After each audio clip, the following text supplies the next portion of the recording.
Assalamualaikum warahmatullahi wabarakatuh. Saya Syabir Wafi, wartawan cilik daripada TVPLS Al-Farabi Sekolah. Hari ini saya berada di dalam Dewan Lestari Sempena Pusat Sumber Sekolah yang disampaikan oleh Ustazah Nur Azyan orang. Nanti ada 8 orang daripada tahun 3 bersama saya Gerakan Setegas. Untuk penonton semua, program ini bertujuan untuk memberi pendidikan kepada murid-murid tentang fungsi pusat sumber sekolah.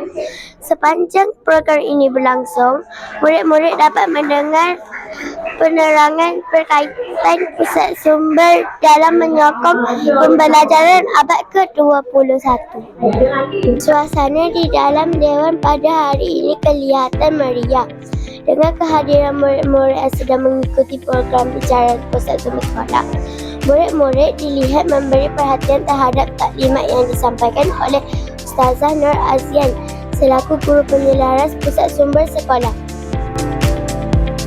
Bersama saya sekarang ini ialah Ustazah Nur Azyan, guru penyelaras pusat sumber sekolah. Assalamualaikum Ustazah. Waalaikumsalam warahmatullahi.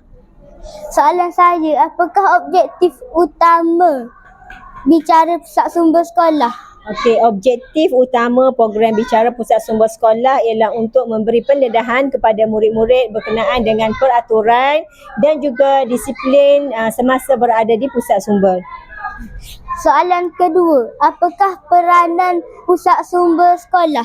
Okey, peranan utama pusat sumber sekolah ialah untuk menyediakan pelbagai kemudahan dari segi pembelajaran, pengajaran kepada murid-murid agar murid-murid berasa seronok datang ke sekolah.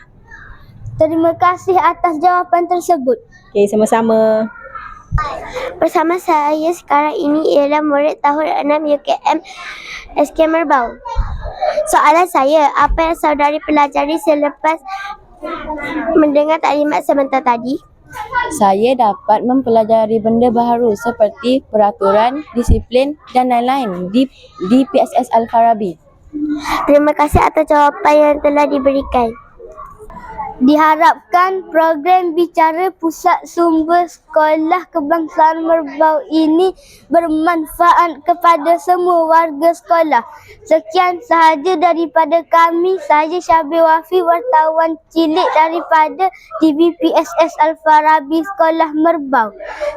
Terima kasih dan Assalamualaikum.